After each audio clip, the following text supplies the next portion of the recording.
morjesta. Mä oon täällä vähän saumannut. Tästä toi lamppu pois, laitetaan me mitään oma päälle.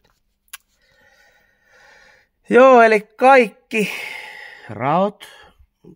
Taas vähän loitonnusta. Täällä on näitä rakoja, mitä löytyy tästä paneelista, niin ihan tämmöisellä Wurtin polymeeri tiivisten massalla, niin oon vetänyt sinne saumaan. Tuolla ei oo vielä. Mutta toi menee aika syvälle toi pelti, niin mä saatan vetänyt sen ihan täyteen, että saadaan lisää liitospintaa peltiin, niin sanotusti. Nyt on takana, niin taas toi tosta edestä. Niin tuolla on noita paneelipintoja. Tuolla ei esimerkiksi vielä oo. Mä menen sille puolelle autoa vielä uudestaan. Niin sit mä oon kans täyttänyt, kun tossa on noita tommosia reikiä, niin vetänyt sinne. No tonne mä en oo välttämättä vielä vetänytkään kaikki. Sinne vedetään vielä lisää. Sitten se levii tonne palkkiin.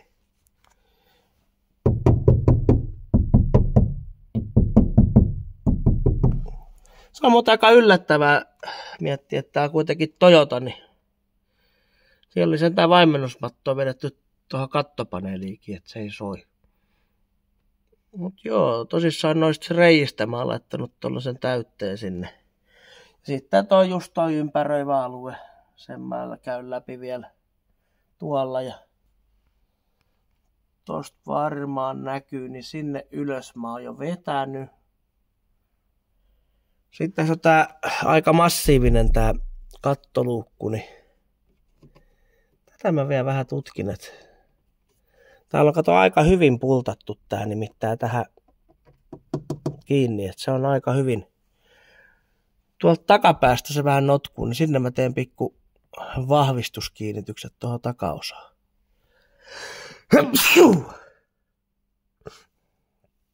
Tässä ennen kuin muut tulee töihin, niin ehtii ihan pikku hetken taas tekee eteenpäin. Niin. Mut joo.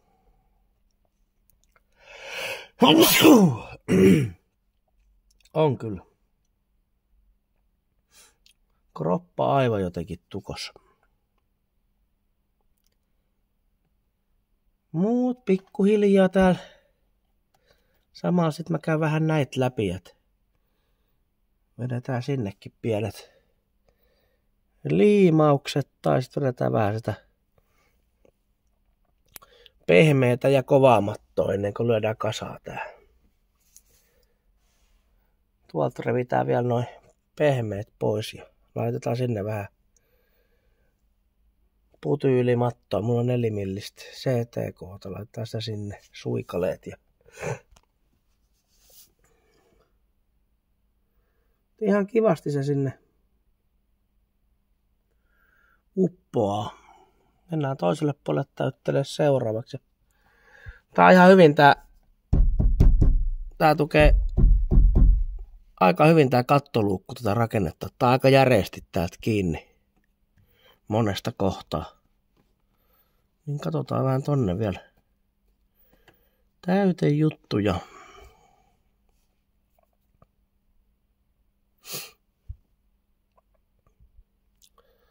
Toi on kyllä joo hyvin. Mut sellaista. Kuvataanko saadaan loppuun asti tehty lisää. Hoho. Tästä toi päälle ja tuo pois.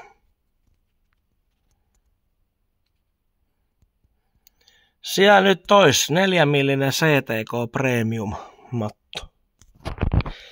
Kyllä se ottaa aikaa. Tässä nyt on värkätty näitä juttuja ja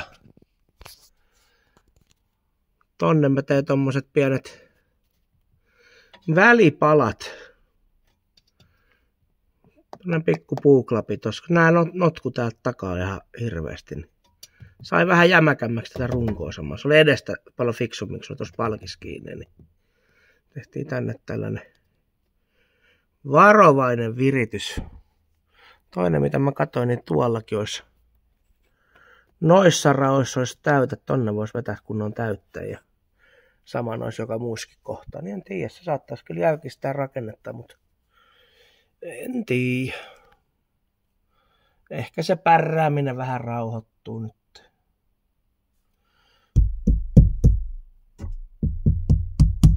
Toi oli kyllä se ongelmakohta, just tää kattopelli, tää osa. Niin.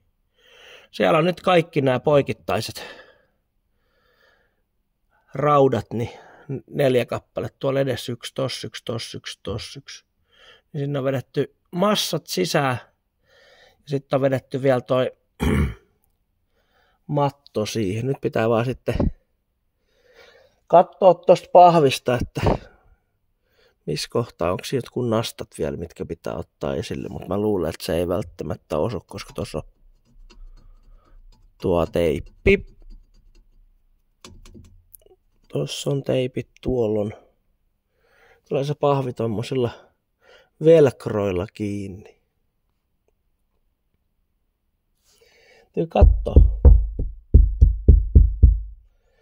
Mitäs tolle keksis?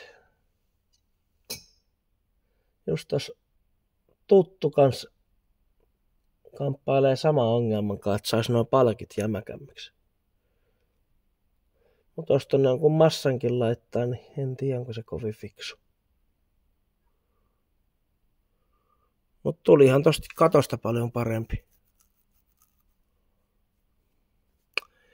Paljon parempi, joo.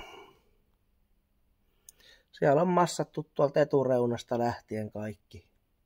Ja niin paljon sivuilta kun saadaan. Ja tonne ylös on tullut tuollaiset kunnon kerrokset. Sama täällä takana. Ja joka puolella maksimit. Niin paljon kuin tonne saa massaa. Niin ajateltu sitä, että se just sitoo tuota kattopeltiä nyt vähän tolta matkalta. Ja nyt mä huomasin, että toi alkuperäiset liimaukset tuolla, niin nehän oli pettänyt. Nyt ne on paremmin sieltä. Ja sitten siinä on vielä toi matto nyt, toi 4-millinen CTK. Niin eiköhän se siitä ruppee pitelee. Seuraavaksi sitten olisi vähän verhoilun maalausta ja takaisin asennus. Hommaa on. Mut semmottis mimmottis. Mie jatkaa operointia tänkaan, niin vedetään tänne vielä pikkulappu tonne. Sitähän se olisi valmis. No niin. Tää meni tää vaimennusurakka aika tälleen helposti. Mä en halunnut tänne mitään pehmeätä nyt tähän kattoon. Mä halusin, että siihen tulee vaan tää kova materiaali. Tonne etuosaan, niin tonne. Niin sinne nyt ei oikein mahu mitään, niin en mä jaksa sinne mitään laittaa. Se on vaan nyt liimattu toi palkki tuolta etuosasta paremmin paikalle. Se nyt ei muutenkaan sieltä hytkynyt, kun toi orkkis kattoluukun ja sitten toi palkin, niin siinä on välissä kattopeltiin suunnilleen 50 senttiä, niin mä ajattelin, että se ei sieltä rytky ja se on sieltä paremmin pultattu kiinni toi katto, että se on aika tiukka paketti tuolta edestä, niin se saa olla tolleen kuin on. Tää osa, eli se on tohon ikkunaan asti nyt vaimennettu 4-millisellä CTK Premiumilla koko matkalta. Sitten se on liimattu kaikki noi palkit täältä alta ja väleistä ja joka paikasta. Sitten siellä on reijät noissa palkeissa, ne on täytetty. Mä en tiedä oikein, pitäisikö tohon, en mä usko.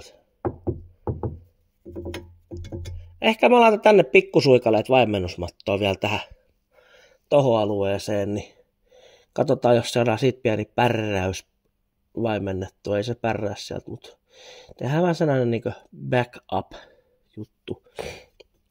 Me laitettiin tänne pikku puupalat väliin ja mä vedin ton massalla tuolta kiinni, niin se kato nyt jää sinne jumiin.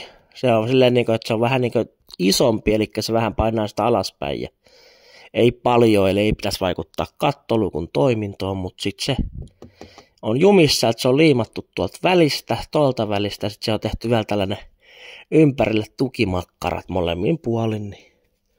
Katsotaan, jos se sillä saadaan tuo alue kanssa. Mä oisin halunnut täyttää nämä palkit aineksella, mutta mä en ala täyttää nyt kyllä niitä. Ei mulla ole mitään sellaista ideaa. Enkä terästä mä en sinne nyt. Muutenhan se olisi joutunut leikkaa auki ja hitsata ja hirveä duuni. En ole tekemään. Mutta eiköhän tää tästä sutjaannu. Mutta nyt mä rupean. Mä oon noin kaikki nämä paneelit. Mitä tulee kattopaneeli on maalattu, katto on maalattu. Mä teen sen oman videon siitä, mutta tää on nyt tähän vaimennusmattoon liittyvä video. Niin tää nidotaan tää video yhteen, niin mennään tää tällaisena. Pikku pätkä katon tekemisestä. Ei mitään. Moro.